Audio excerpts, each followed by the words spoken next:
ಸಂಶೋಧನಾ ಮಾರ್ಗದರ್ಶಿ, ತತ್ವಬದ್ಧ ಆಡಳಿತಗಾರ, ನಿರ್ಭಿಡೆಯ ಮಾತುಗಾರ, ಅತ್ಯುತ್ತಮ ಸಂಘಟಕ, ಬಹುಶಿಸ್ತೀಯ ಓದಿನ ವಿದ್ವಾಂಸ, ಹೀಗೆ ಅನೇಕ ಗೌರವಗಳಿಗೆ ಪಾತ್ರರಾಗಿದ್ದ ಡಾಕ್ಟರ್ ಎಂ ಕಲಬುರ್ಗಿಯವರ ಹತ್ಯೆಯ 10ನೇ ವರ್ಷದ ಸಂಸ್ಮರಣಾ ದಿನವನ್ನು ಕರ್ನಾಟಕ ಸರ್ಕಾರದಿಂದ ಸಂಸ್ಥಾಪಿತ ಡಾಕ್ಟರ್ ಎಂ ಕಲಬುರ್ಗಿ ರಾಷ್ಟ್ರೀಯ ಪ್ರತಿಷ್ಠಾನದಿಂದ ಇಂದು ಇಲ್ಲಿ ಹಮ್ಮಿಕೊಳ್ಳಲಾಗಿದೆ. ಈ ಸಮಾರಂಭದಲ್ಲಿ ಡಾಕ್ಟರ್ ಎಂ ಕಲಬುರ್ಗಿಯವರ ಲೇಖನಗಳ ಆಧಾರಿತ ಶ್ರೀ ಎ ಅರುಣ್ ಕುಮಾರ್ ಅವರಿಂದ ರಚಿತವಾದಂಥ ಕಲಬುರ್ಗಿ ಕಲಿಸಿದ್ದು ಹಾಗೂ ಪ್ರತಿಷ್ಠಾನದ ಮಾನ್ಯ ಅಧ್ಯಕ್ಷರು ಪೂಜ್ಯ ಗುರುಗಳಾದ ಡಾಕ್ಟರ್ ವೀರಣ್ಣ ರಾಜೂರವರಿಂದ ಸಂಪಾದಿತವಾದಂಥ ಸತ್ಯವೆಂಬ ಕೂರಲಗನೆ ಹಿಡಿದು ಎಂಬ 2 ಗ್ರಂಥಗಳನ್ನು ಬಿಡುಗಡೆಗೊಳಿಸಿ ಆಶಯ ನುಡಿಯನ್ನು ಆಡಲು ಆಗಮಿಸಿರುವಂಥ ಅಂತಾರಾಷ್ಟ್ರೀಯ ಖ್ಯಾತಿಯ ಹೆಸರಾಂತ ಭಾಷಾಶಾಸ್ತ್ರಜ್ಞರು, ಹಿರಿಯ ಪ್ರಾಧ್ಯಾಪಕರು ಆಗಿರುವ ಡಾಕ್ಟರ್ GN ದೇವಿ ಸರ್ ಅವರಿಗೆ ಪ್ರತಿಷ್ಠಾನದ ವತಿಯಿಂದ ಈ ಕಾರ್ಯಕ್ರಮಕ್ಕೆ ತುಂಬ ಹೃದಯದ ಸುಸ್ವಾಗತವನ್ನು ನಾನು ಕೋರ್ತಾ ಇದ್ದೇನೆ. ಹಾಗೆಯೇ ಸಾಮಾಜಿಕ ಚಿಂತಕರು, ಹಿರಿಯ ಪತ್ರಕರ್ತರು ಆಗಿರುವ ಶ್ರೀ ಡಿ ಉಮಾಪತಿ ಸರ್ ಅವರು ಈ ಒಂದು ಕಾರ್ಯಕ್ರಮದಲ್ಲಿ ಡಾಕ್ಟರ್ ಎಂ ಕಲಬುರ್ಗಿ ಮತ್ತು ಅಭಿವ್ಯಕ್ತಿ ಸ್ವಾತಂತ್ರ್ಯ ಎನ್ನುವ ವಿಷಯದ ಕುರಿತಾಗಿ ಉಪನ್ಯಾಸವನ್ನು ನೀಡಲಿದ್ದಾರೆ. ಅವರನ್ನು ಕೂಡ ನಾನು ಸ್ವಾಗತಿಸುತ್ತೇನೆ. ಹಾಗೆಯೇ ಇವತ್ತು ಬಿಡುಗಡೆಗೊಳ್ಳಲಿರುವ ಗ್ರಂಥಗಳಲ್ಲಿ ಕಲಬುರ್ಗಿ ಕಲಿಸಿದ್ದು ಎನ್ನುವ ಗ್ರಂಥವನ್ನು ರಚಿಸಿರುವಂಥ ಬಸವ ಮೀಡಿಯಾದ ಸಂಪಾದಕರು ಆಗಿರುವ ಶ್ರೀ ಎ ಅರುಣ್ ಅವರಿಗೆ ಕೂಡ ಸ್ವಾಗತವನ್ನು ಬಯಸ್ತಾ ಇದ್ದೇನೆ. ಕಾರ್ಯಕ್ರಮದಲ್ಲಿ ನಮ್ಮ ಹುಬ್ಬಳ್ಳಿ ಧಾರವಾಡ ನಗರಾಭಿವೃದ್ಧಿ ಪ್ರಾಧಿಕಾರದ ಮಾನ್ಯ ಅಧ್ಯಕ್ಷರಾಗಿರುವಂಥ ಶ್ರೀ ಶಾಕೀರ್ ಸನದಿಯವರು ನಮ್ಮೊಂದಿಗಿದ್ದಾರೆ. ಅವರನ್ನು ಕೂಡ ನಾನು ಸಮಾರಂಭಕ್ಕೆ ಸ್ವಾಗತಿಸ್ತಾ ಇದ್ದೇನೆ. ಹಾಗೆಯೇ ಶ್ರೀಮತಿ ಉಮಾದೇವಿ ಕಲಬುರ್ಗಿಯವರು ನಮ್ಮೊಂದಿಗಿದ್ದಾರೆ. ಅವರನ್ನು ಕೂಡ ಪ್ರತಿಷ್ಠಾನದ ಪರವಾಗಿ ಸ್ವಾಗತಿಸ್ತಾ ಇದ್ದೇನೆ. ನನ್ನ ಪೂಜ್ಯ ಗುರುಗಳು, ಪ್ರತಿಷ್ಠಾನದ ಅಧ್ಯಕ್ಷರು ಆಗಿರುವ ಡಾಕ್ಟರ್ ವೀರಣ್ಣ ರಾಜೂರ್ ಸರ್ ಅವರನ್ನು ಕೂಡ ಸ್ವಾಗತಿಸುತ್ತೇನೆ. ಪ್ರತಿಷ್ಠಾನದ ಸದಸ್ಯರಾಗಿರುವ ಅಣ್ಣ ಶ್ರೀ ವಿಜಯ್ ಕಲಬುರ್ಗಿ ಹಾಗೂ ಡಾಕ್ಟರ್ ಹನುಮಂತ್ ಮೇಲಿನ್ಮನಿ, ಶ್ರೀಮತಿ ಹನುಮಾಕ್ಷಿ ಗೋಗಿ ಹಾಗೂ ಪ್ರತಿಷ್ಠಾನದ ಸದಸ್ಯ ಕಾರ್ಯದರ್ಶಿಗಳಾಗಿ ಕಾರ್ಯವನ್ನು ನಿರ್ವಹಿಸ್ತಾ ಇರುವಂಥ ಶ್ರೀ ಕುಮಾರ್ ಬೆಕ್ಕೇರಿ, ಇವರೆಲ್ಲರಿಗೂ ಪ್ರತಿಷ್ಠಾನದ ವತಿಯಿಂದ ಸ್ವಾಗತಿಸ್ತಾ ಇದ್ದೇನೆ.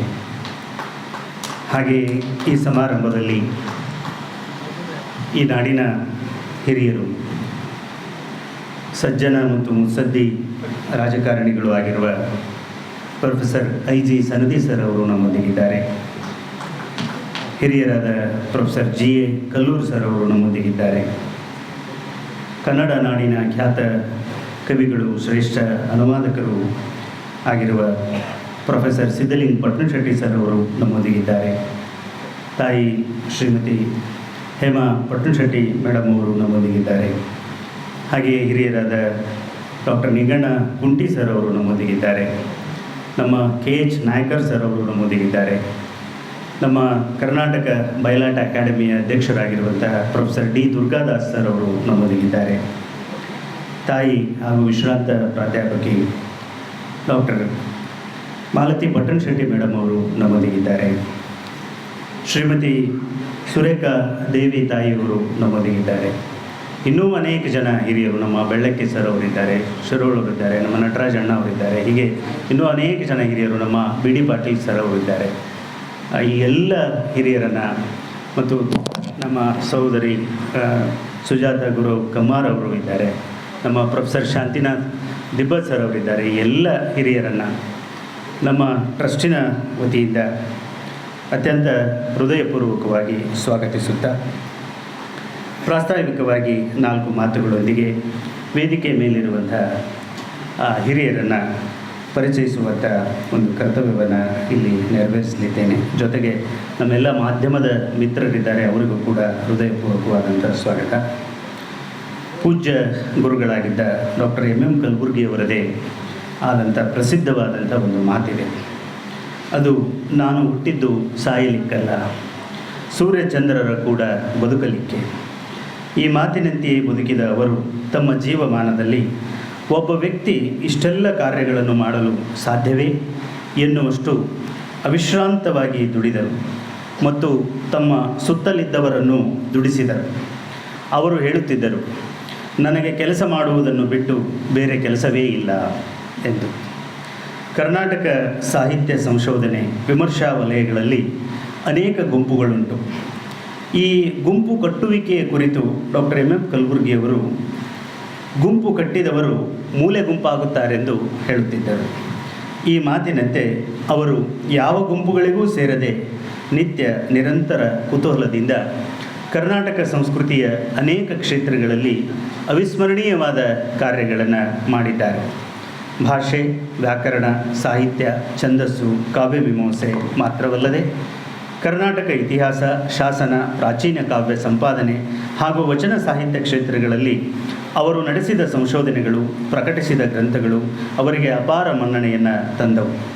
ರಾಜ್ಯದ ಯಾವುದೇ ಸಭೆ ಸಮಾರಂಭಗಳಲ್ಲಿ ಅವರು ಭಾಗವಹಿಸಿ ಮಾತನಾಡಿದರೆ ಸಭಿಕರು ಹೊಸ ಆಲೋಚನೆಗಳಿಗೆ ತೊಡಗುವಂಥ ಮಾತುಗಳನ್ನೇ ಅವರು ಆಡುತ್ತಿದ್ದರು. ಅವರದೇ ಪ್ರಸಿದ್ಧವಾದ ಮಾತೊಂದಿದೆ. ಅದು ಕಾಲ ಕೆಳಗಿನ ಬೆಂಕಿಗಿಂತ ಕಣ್ಣ ಮುಂದಿನ ಬೆಳಕು ದೊಡ್ಡದು. ಆ ದೊಡ್ಡ ಬೆಳಕಿನಲ್ಲಿಯೇ ಸಮಾಜ ನಡೆಯಬೇಕೆಂದು ಬಯಸಿದ ಡಾಕ್ಟರ್ ಎಂ ಕಲಬುರ್ಗಿಯವರು ತಮ್ಮ ಈ ಬಯಕೆಗಳ ಕಾರಣವಾಗಿ ಪ್ರತಿಗಾಮಿ ಮತೀಯ ಶಕ್ತಿಗಳ ಅಸಹನೆಯನ್ನು ಸಹಿಸುತ್ತಲೇ ನಾಡಿನ ನಾಳೆಗಳಿಗಾಗಿ ಅವಿಶ್ರಾಂತವಾಗಿ ದುಡಿಯುತ್ತಿದ್ದರು.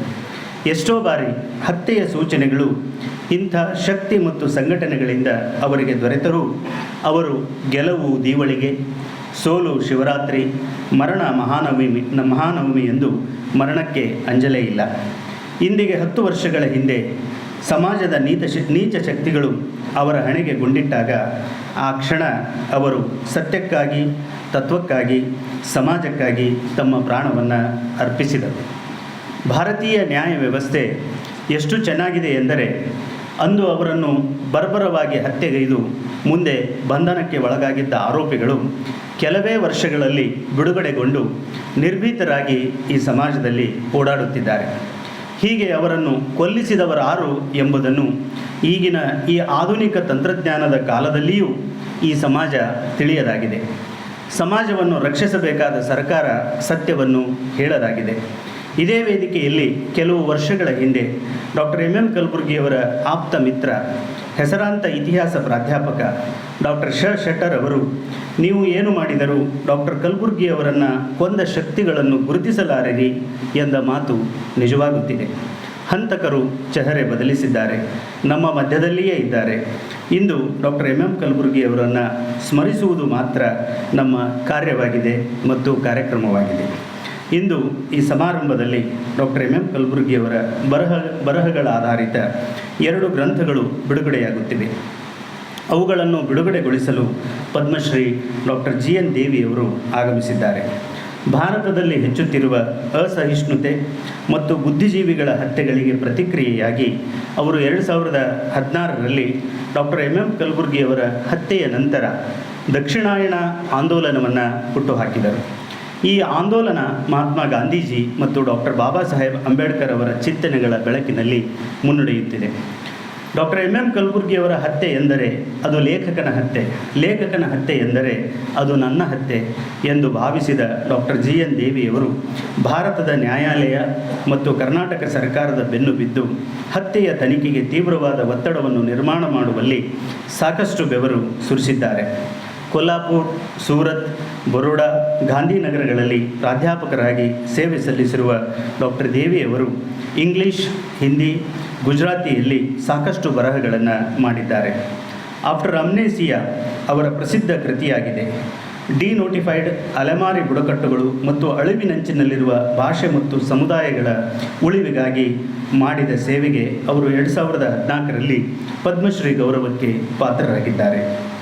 ಆದಿವಾಸಿ ಸಾಂಸ್ಕೃತಿಕ ಸಂವರ್ಧನೆಗಾಗಿ ಭಾಷಾ ಕೇಂದ್ರ, ಶೈಕ್ಷಣಿಕ ಪ್ರಗತಿಗಾಗಿ ಆದಿವಾಸಿ ಅಕಾಡೆಮಿ, ಆರ್ಥಿಕ ವಿಕಾಸಕ್ಕಾಗಿ ಗ್ರಾಮ ವಿಕಾಸ ಕೇಂದ್ರ, ಹಿಮಾಲಯದ ಪರಿಸರ ರಕ್ಷಣೆಗಾಗಿ ಹಿಮಲೋಕ ಇನ್ಸ್ಟಿಟ್ಯೂಟ್ ಸ್ಥಾಪನೆ ಹಾಗೂ ಆದಿವಾಸಿ ಕಥೆಗಳ ಸಂಕಲನ, ವಸ್ತು ಸಂಗ್ರಹಾಲಯದ ನಿರ್ಮಾಣ ಈ ಮುಂತಾದ ಕಾರ್ಯಗಳಲ್ಲಿ ಡಾಕ್ಟರ್ GN ದೇವಿಯವರು ತಮ್ಮನ್ನು ತೊಡಗಿಸಿಕೊಂಡಿದ್ದಾರೆ.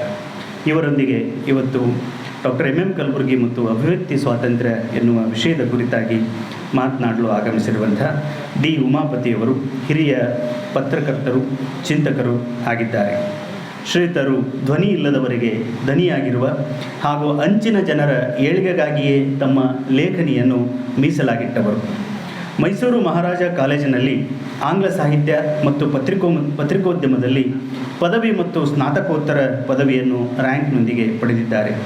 ನ್ಯೂ ಇಂಡಿಯನ್ ಎಕ್ಸ್‌ಪ್ರೆಸ್‌ನ ಸಮೂಹ ಸಂಸ್ಥೆಯ ಕನ್ನಡಪ್ರಭ, ETVಯ ದೆಹಲಿ ಕರೆಸ್ಪಾಂಡೆಂಟ್ ಆಗಿ 27 ವರ್ಷಗಳ ಕಾಲ ಪರಿಣಾಮಕಾರಿ ವರದಿಗಳಿಂದ ಅವರು ಹೆಸರು ಗಳಿಸಿದ್ದಾರೆ. ಪಾರ್ಲಿಮೆಂಟ್ ವರದಿ, ಚುನಾವಣಾ ವಿಶ್ಲೇಷಣೆಗಳು, ಸುಪ್ರೀಂ ಕೋರ್ಟ್ಗಳಲ್ಲಿನ ನದಿ ನೀರು, ನ್ಯಾಯಾಧಿಕರಣ ವ್ಯಾಜ್ಯಗಳು, ರಾಷ್ಟ್ರಮಟ್ಟದ ರಾಜಕೀಯ ಬೆಳವಣಿಗೆಗಳು ಮತ್ತು ವಿದೇಶಾಂಗ ಸಚಿವರ ವಿದೇಶ ಪ್ರವಾಸದ ಜೊತೆಗೂಡಿ ರಾಜತಾಂತ್ರಿಕ ವರದಿಗಾರಿಕೆಯಲ್ಲಿ ಅವರು ವಿಶಿಷ್ಟ ಅನುಭವವನ್ನು ಸಂಪಾದಿಸಿದ್ದಾರೆ. ದೆಹಲಿಯಲ್ಲಿ ನೆಲೆಸಿರುವ ಡಿ ಉಮಾಪತಿಯವರು ಆಂದೋಲನ, ರೈತ ಚಳುವಳಿ, ವಿಜಯ ಕರ್ನಾಟಕ, ಪ್ರಜಾವಾಣಿ, ಸಂಯುಕ್ತ ಕರ್ನಾಟಕ, ವಾರ್ತಾಭಾರತಿ ಪತ್ರಿಕೆಗಳಿಗೆ ಅಂಕಣ ಬರಹಗಾರರಾಗಿಯೂ ಹಾಗೂ ಪ್ರಸ್ತುತ ನ್ಯಾಯಪಥ, ಗೌರಿ ಮೀಡಿಯಾ ಮತ್ತು ಈ ದಿನ ವೆಬ್ ಜರ್ನಲ್ ಸಂದರ್ಶಕ ಸಂಪಾದಕರಾಗಿಯೂ ಕಾರ್ಯನಿರ್ವಹಿಸುತ್ತಿದ್ದಾರೆ. ದೆಹಲಿ ನೋಟ ಎಂಬ ಅಂಕಣಗಳ ಬರಹ, ನಿಯಾಜ್ ಫಾರೂಕಿ ಅವರ ಪದಕುಸಿಯೇ ನೆಲವಿಲ್ಲ ಎನ್ನುವ ಅನುವಾದ ಉಮಾಪತಿಯವರ 2 ಮಹತ್ವದ ಕೃತಿಗಳಾಗಿವೆ. ಹಾಗೆಯೇ ಇಂದು ಬಿಡುಗಡೆಯಾಗಲಿರುವ ಕಲಬುರ್ಗಿ ಕಲಿಸಿದ್ದು ಗ್ರಂಥದ ಸಂಪಾದಕರಾದಂಥ ಶ್ರೀ ಬಸವ ಮೀಡಿಯಾದ ಅರುಣ್ ಕುಮಾರ್ ಅವರು ಮೂಲತಃ ನಂಜನಗೂಡಿನವರು. ನಂಜನಗೂಡು ಹಾಗೂ ಮೈಸೂರಿನಲ್ಲಿ ತಮ್ಮ ಓದಿನ ನಂತರ ನವದೆಹಲಿಯ JNUದಿಂದ MA MPhil ಪದವಿಯನ್ನು ಪತ್ರಿಕೋದ್ಯಮದಲ್ಲಿ ಪಡೆದುಕೊಂಡಿದ್ದಾರೆ. ಕನ್ನಡ, ಇಂಗ್ಲಿಷ್ ಭಾಷೆಗಳಲ್ಲಿ ಬರೆಯಬಲ್ಲ ಅರುಣ್ ಅವರು ಬೆಂಗಳೂರು, ದೆಹಲಿಯ ಹಲವಾರು ಕನ್ನಡ, ಇಂಗ್ಲಿಷ್ ಪತ್ರಿಕೆಗಳಿಗಾಗಿ ಕೆಲಸ ಮಾಡಿದ ಅನುಭವ ಸಂಪಾದಿಸಿದ್ದಾರೆ. ಅರುಣ್ ಅವರ ಬಗ್ಗೆ ವಿಶೇಷವಾಗಿ ಹೇಳಬೇಕೆಂದರೆ ಡಿಜಿಟಲ್ ಮಾಧ್ಯಮ ಹಾಗೂ IT ತಂತ್ರಜ್ಞಾನದಲ್ಲಿ ಅವರಿಗಿರುವ ಪರಿಶ್ರಮ ಗಣನೀಯವಾದುದು. ಕಳೆದ ವರ್ಷ ಆರಂಭವಾದ ಬಸವ ಮೀಡಿಯಾದ ತಂಡದಲ್ಲಿ ಅವರು ಪ್ರಮುಖರಾಗಿದ್ದಾರೆ. ಇದೇ ತಿಂಗಳು ಇಂದು ಅವರ 2ನೇ ಪುಸ್ತಕ ಕಲಬುರ್ಗಿ ಕಲಿಸಿದ್ದು ಇಲ್ಲಿ ಬಿಡುಗಡೆಯಾಗುತ್ತಿದೆ. ಮತ್ತೊಂದು ಪುಸ್ತಕ ಸತ್ಯವೆಂಬ ಕೂರಲಗನೆ ಹಿಡಿದು ನಮ್ಮ ಪ್ರತಿಷ್ಠಾನದ ಅಧ್ಯಕ್ಷರು ಹಾಗೂ ನನ್ನ ಹಿರಣ್ಣ ರಾಜೂರವರಿಂದ ಸಂಪಾದನೆಗೊಂಡಿದೆ. ಇವಿಷ್ಟು ಮಾತುಗಳೊಂದಿಗೆ ಮತ್ತೊಮ್ಮೆ ಇಲ್ಲಿ ನಡೆದಿರುವಂಥ ಎಲ್ಲ ಹಿರಿಯರನ್ನು, ಕಲಬುರ್ಗಿ ಸರ್ ಅವರ ಎಲ್ಲ ವಿದ್ಯಾರ್ಥಿ ಬಂಧುಗಳನ್ನು, ಅವರ ಕುಟುಂಬದ ಎಲ್ಲ ಸದಸ್ಯರನ್ನು, ಅವರ ಅಭಿಮಾನಿಗಳನ್ನು ಹಾಗೂ ಮಾಧ್ಯಮದ ಎಲ್ಲ ಸ್ನೇಹಿತರನ್ನು ನಾನು ಮತ್ತೊಮ್ಮೆ ಈ ಸಭೆಗೆ ಸ್ವಾಗತಿಸುವುದರ ಮೂಲಕ ನನ್ನ ಮಾತುಗಳಿಗೆ ವಿರಾಮ ಹೇಳುತ್ತೇನೆ. ಎಲ್ಲರಿಗೂ ಶರಣ. ಸಭೆಗೆ ಅತ್ಯಂತ ಸಂಕ್ಷಿಪ್ತವಾಗಿ ಮತ್ತು ಸಮರ್ಪಕವಾಗಿ